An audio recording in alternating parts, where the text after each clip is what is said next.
सल्लम का इरशाद है कि दो खसलतें ऐसी हैं कि जिस शख्स में ये हों हक़ तआला शान इसको साबिरीन और शाकिरीन की जुमात में शुमार करती है। जो शख्स दिन के बारे में अपने से ऊंची लोगों के अहवाल को देखे और इनके इत्तिबा की कोशिश करे और दुनिया के बारे में अपने से कम दर्जा के लोगों को देखे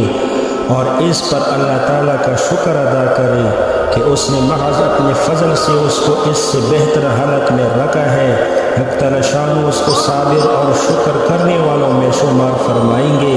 और जो शख्स दिन के बारे में अपने से कम तर लोगों को देखे कि फ़ला तो इतना भी नहीं करता जितना मैं करता हूँ,